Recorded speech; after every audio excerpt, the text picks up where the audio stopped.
오늘 누가복음을 본문으로 택했습니다. 성서율가표가 제시한 본문 중에서 올해 제가 서신서 본문을 가지고 설교하고 있는데 오랜만에 복음서 말씀으로 증언하고자 합니다.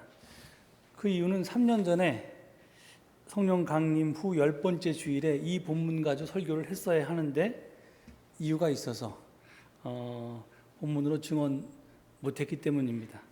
제가 하반기 설교 계획을 세우다 보니까 특별히 하반기에 그런 경우가 종종 많더라고요. 예를 들어서 추수감사절 때문에, 남신도주일 때문에, 남북평화 통일 공동기도주일 때문에 정해진 본문으로 설교를 못했던 주가 상당히 있어서 제가 그때는 서신서 본문이 아니라 복음서 본문으로 증언할까 그렇게 계획하고 있습니다. 그래서 오늘 오랜만에 누가복음의 말씀을 가지고 저희가 함께 은혜를 나누고자 합니다. 오늘 복음을 통해 예수님은 우리에게 매우 충격적인 말씀을 하십니다. 49절을 보면 나는 세상에다가 불을 지르러 왔다 이렇게 말씀하시고요. 그리고 건너 51절에 보면 너희는 내가 세상에 평화를 주러 온 줄로 생각하느냐? 내가 너희에게 말한다. 그렇지 않다. 도리어 분열을 일으키러 왔다.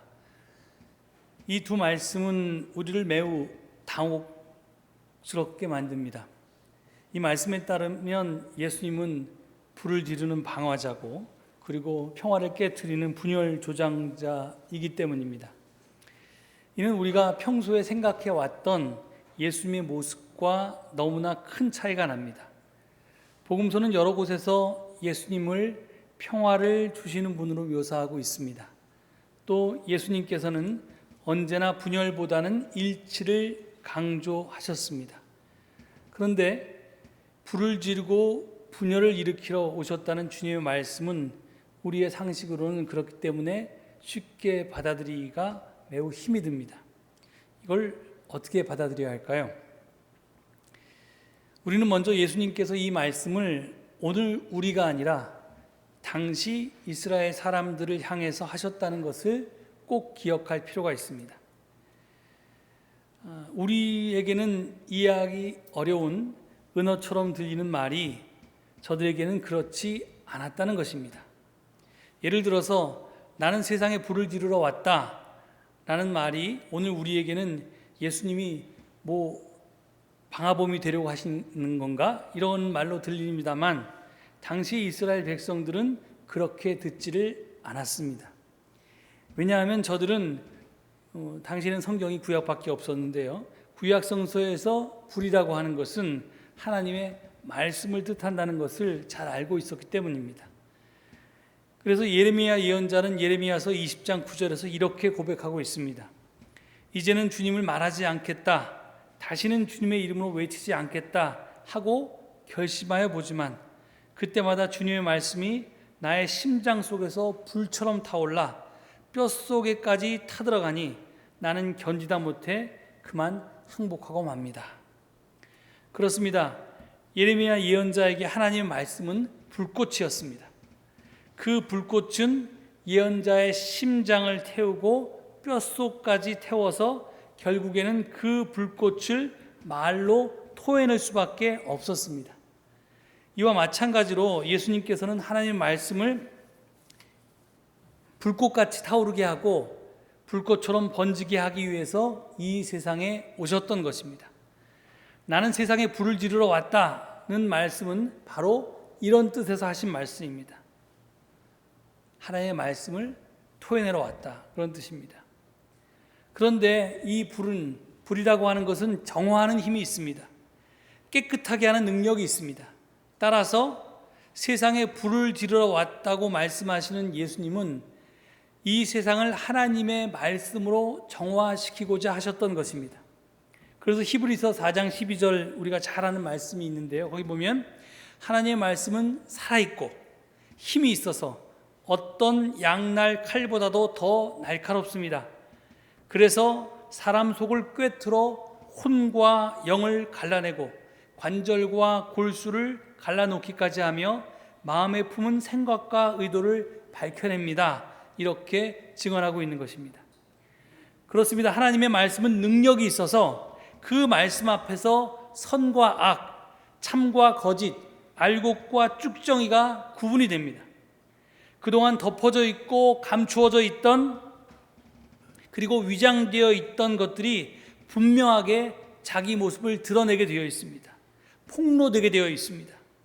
그리고 선하고 좋은 것들은 정화하여 순수하게 하고 악하고 나쁜 것들은 불태워 없애버립니다. 그러기에 예수님은 나는 세상에다가 불을 지르러 왔다라고만 말씀하시지 않았고, 바로 이어서 불이 이미 붙었으면 내가 바랄 것이 무엇이 더 있겠느냐라고 말씀하셨던 것입니다. 내가 세상에 불을 지르러 온, 하나님의 말씀으로 세상을 정화시키러 온 그것이 이미 이루어졌으면 내가 바랄 것이 무엇이겠느냐 하는 말씀입니다. 사람들이 하나님의 말씀을 거울 삼아서 거기에 자기 자신의 모습을 정직하게 비춰보고 잘못된 것들을 바로잡는다면 내가 바랄 것이 무엇이 더 있겠느냐라는 그런 의미입니다. 이런 삶의 태도가 하나님의 말씀을 죽은 문자가 아니라 생명의 양식으로 삼는 자세입니다. 만약 하나님의 말씀이 하나님께서 우리들에게 하는 독백에 머문다면 그건 죽은 문자가 됩니다. 그런데 만약에 우리가 하나님의 말씀에 응답한다면 하나님의 말씀은 비로소 생명의 양식이 되는 것입니다. 제가 여러 번 말씀드렸던 것처럼 다성 유영모 선생님이 우리말 말씀을 말의 숨이라고, 말숨이라고, 이렇게 말이 숨쉬는 것이라고 풀이하신 바 있다고 소개해드렸습니다.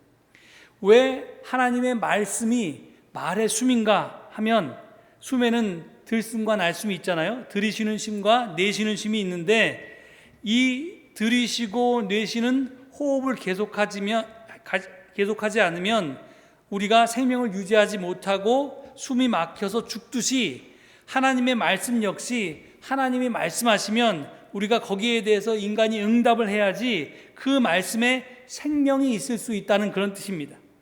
그러니까 예를 들어서 하나님께서 우리에게 아무개야 오른쪽으로 가라 이렇게 명령하셨는데, 그 말씀을 듣고 우리가 아무 행동도 하지 않는다면 오른쪽으로 가라는 하나님의 말씀은 죽은 문자가 되는 것입니다.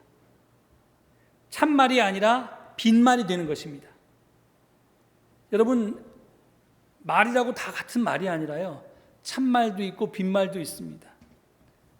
이 참말과 빈말의 차이는요, 바다에 나가서 보는 파도하고 텔레비전 화면으로 보는 파도의 차이와 비슷합니다. 바다에 나가서 파도를 보려면 우리가 지금 서울이면 인천까지 또는 강릉이나 이런 데까지 운전해서 바닷가로 가고 차에서 내려서 해변을 두 발로 딛고 서야 됩니다. 그래야지만 바다에서 파도가 치는 모습을 우리가 바라볼 수 있습니다. 우리의 손과 발이 움직여야 한다는 말입니다. 하지만 텔레비전 화면에서 보는 파도는 그런 행동 없이 그냥 눈으로 감상만 하면 됩니다. 하나님의 말씀은 감상하는 것이 아닙니다. 관람하는 것도 아닙니다. 하나님의 말씀은 행동해야 하고 삶으로 살아내야 하는 것입니다. 그래야 비로소 빈말이 아니라 참말이 됩니다. 빈말은 절대로 우리의 삶을 변화시키지 못합니다. 하나님의 말씀을 안 하시기 때문에 우리가 변화되지 않는 게 아닙니다. 문제는 하나님은 말씀을 하시는데 그 말씀을 들은 우리가 아무런 행동을 하지 않기 때문에, 반응하지 않기 때문에 하나님의 말씀이 빈말되게 하고 나를 변화시키지 못한다는 겁니다. 빈말은 텔레비전 화면으로 파도를 보듯이 우리가 바닷가에 있다고 착각하게 하고 시원한 기분이 들게 할 뿐이지 그것은 실상이 아닙니다. 허상입니다. 진짜가 아니라 가짜입니다. 그러니 이제 우리 스스로에게 우리는 물어봐야 됩니다. 여러분에게 하나님의 말씀은 참말입니까? 아니면 빈말입니까?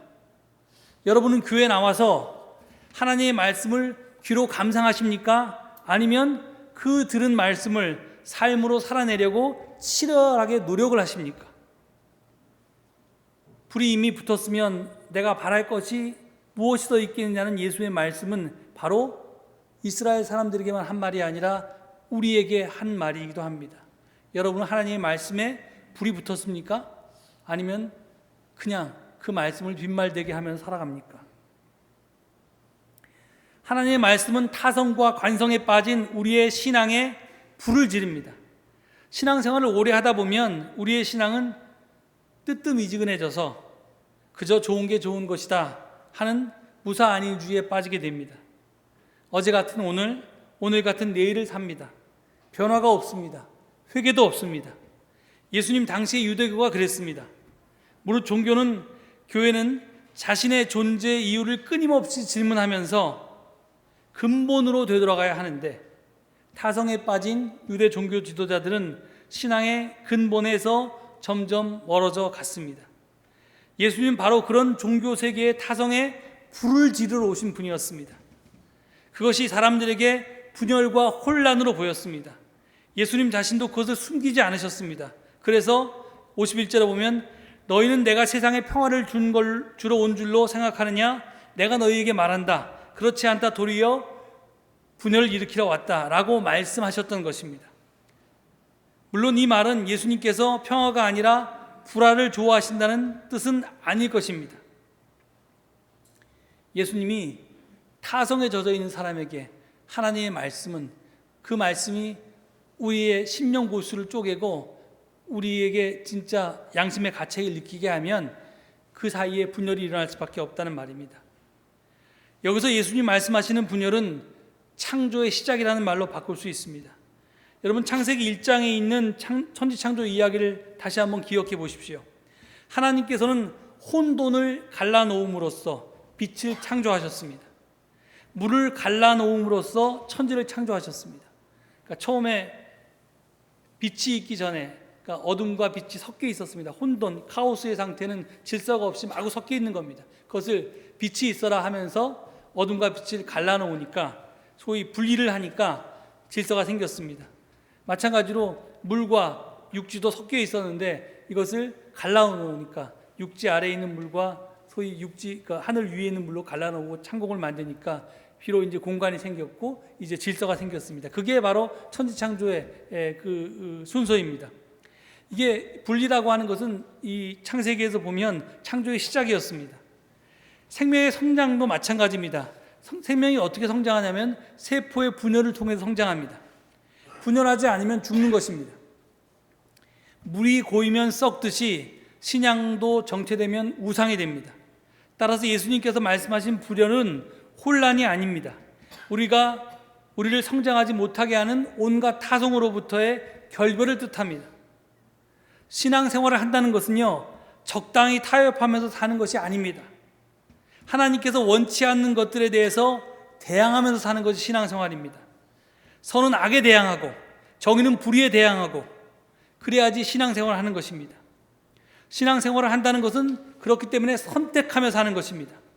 무엇이 더 소중한지, 무엇을 먼저 행해야 하는지, 용서와 복수, 나눔과 독식, 참과 거짓, 도움을 호소하는 이의 소리에 귀담아 듣는 것과 그들의 그런 소리를 외면하는 것, 이 여러 가지 선택의 길에서 끊임없이 우리는 한쪽을 선택하며 사는 것이 신앙생활입니다. 신앙생활을 한다는 것은 구별되게 사는 것입니다. 비록 우리는 세상 속에서 살아가지만 세상에 속해 있지 않습니다. 그렇기 때문에 세상에서 분리되어 살아갈 수는 없지만 세상과 구별되게 살아가야 합니다. 세상 사람들이 좇는 가치, 즉 돈이나 명예나 지위나 인기나 권력이나 이런 등등의 가치는 우리의 것이 될 수가 없습니다. 그런 것들이 우리 삶의 목표가 되어서는 결코 안 됩니다. 그러니 그리스도인으로 산다는 것은 참으로 힘이 드는 일입니다. 세상 속에서 살면서 세상에 물들지 않고 살아가려니 얼마나 힘들고 어렵겠습니까? 애꾸만 사는 나라에 가면 두 눈을 가진 사람이 병신 취급받는다고 하지 않습니까? 두 눈 가진 게 정상인데 모든 사람들이 한쪽 눈이 없으면 두 눈 다 가진 사람이 이상한 사람 취급받는 것처럼, 세상 사람들은 다 세상의 질서대로, 세상 풍조대로 살아가는데 그리스도인들이 그것이 세상의 풍조가 아니라 하나님의 뜻대로 살아가려고 노력한다면 그 사람들은 세상 속에서 손가락질 받고 소외받고 따돌림 당하게 돼 있다는 겁니다. 그래서 그렇게 사는 것이 힘들다는 겁니다. 그래서 교회라는 것이 생겨났던 겁니다. 세상 속에서 살아가면서 혼자 다른 생각, 다른 목표를 가지고 살려고 하니 힘들어서 그리스도인들은 살아갈 수가 없습니다. 그래서 일주일에 한 번 교회에 와서 같은 생각, 같은 목표를 가진 사람들이 모여서 예수 그리스도 안에서 서로를 위로하고 서로를 격려하고 서로에게 힘을 북돋아 주어서 새 힘을 얻고 세상으로 흩어져 나아가는 것입니다. 그러다가 또 세상 속에 살아가면서 세상 풍조와 맞서 싸우다 보면 에너지를 잃게 되고 기운이 빠지면, 그리고 에너지가 소실되면 다시 일주일 후에 교회에 나와서 또 위로받고 격려받고 새 힘을 얻고 하는 것입니다. 이것을 반복하지 않으면 살아갈 수가 없는 겁니다. 밥 먹지 않으면 굶어 죽는 것처럼 교회에 와서 새 힘을 공급받지 않으면 그리스도인으로서 살아갈 수가 없게 되어 있습니다. 그것이 세상입니다. 여러분에게 한번 스스로 물어보십시오. 하나님의 뜻임이 분명한데 내가 실천하지 못하는 것이 무엇인가 하고 물어보십시오. 그리고 그것을 실천하고자 온 힘을 한번 기울여 보십시오. 그러면 우리 신앙의 열심이라고 하는 것이 생깁니다. 노력하는데 안 되면 내 힘만으로 부족하니까 하나님의 도움을 청하기 위해서 누가 뭐라고 안 해도 간절히 기도할 수밖에 없습니다. 그것도 모자라니까 우리가 예배와 성경 공부에 열심히 참석해서 하나님께 도움을 구할 수밖에 없고 새로운 힘을 얻을 수밖에 없습니다. 만약에 여러분의 신앙생활에 열심이라는 것이 없다면 그것은 여러분의 자동차가, 신앙이라고 하는 자동차가 지금 세워져 있기 때문입니다. 신앙생활이라는 자동차를 움직이지 않고 가만히 주차해 놨기 때문입니다. 자동차가 많이 달리면 당연히 기름이 떨어지게 되고, 그러면 주유소에 가서 기름을 넣어야 하지 않겠습니까? 그런데 맨날 세워두는 자동차, 기름 넣을 필요가 뭐 있습니까? 마찬가지로 우리가 하나님의 뜻을 열심히 실천하면서 살면 영적 에너지가 고갈되게 되어 있습니다. 그 영적 에너지를 충전받기 위해서 더 열심히 기도하고 더 열심히 예배와 성경 공부에 참석하게 되는 것입니다.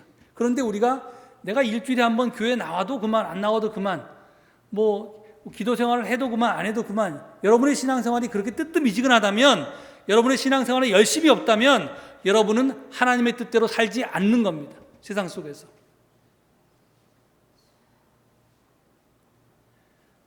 오늘 말씀의 말미에서 예수님께서는 시대를 분간하라고 말씀하십니다. 시대, 때를 분간하며 사는 사람은 자기가 지금 여기에서 어떻게 살아야 하는지를 아는 사람입니다. 무엇을 해야 하는지를 아는 사람입니다. 달리 말해서 하나도 남김없이 제가 될 때까지 깨끗이 태워버려야 할 나의 세상적인 가치들과, 그리고 영원히 꺼지지 않게 불태워야 할 것이 무엇인지를 아는 사람이라는 겁니다. 그래서 여러분에게 다시 묻습니다. 여러분의 마음은 지금 무엇으로 불타고 있습니까? 진정 우리의 마음속에는 어떤 불이 타오르고 있습니까? 하나님의 말씀으로 불타고 있습니까? 하나님의 뜻이 하늘에서와 같이 이 땅에서도 이루어져야 한다는 염원이 여러분 가슴속에 불타고 있습니까? 하나님 나라를 확장하기 위한 열심이 불타고 있습니까? 아니면 반대로 세상의 염려와 근심과 걱정으로 불타고 있습니까? 세속적인 욕망이 불타고 있습니까? 미움과 증오, 탐욕과 교만, 시기와 질투 등이 불타고 있습니까? 만약 그런 것이 여러분 마음속에서 불타고 있다면 그런 것들은 모두 불살라 버리십시오. 불살라 버리고 새로운 하나님의 피조물, 새로운 사람으로 거듭나십시오. 그래서 하나님의 말씀이 여러분의 온 생을 사로잡게 하십시오. 예수님께서 가지셨던 그 열정이 여러분의 열정이 되게 하십시오. 그래야지만 오늘을 사는 진정한 그리스도인이 될 수 있습니다. 서울제일교회 교우 여러분들이 모두 이 말씀 앞에서 진정으로 자기 자신을 되돌아보고 새롭게 태어날 수 있기를 간절히 축원드립니다. 이 말씀 기억하시면서 잠시 침묵 가운데 기도드리겠습니다.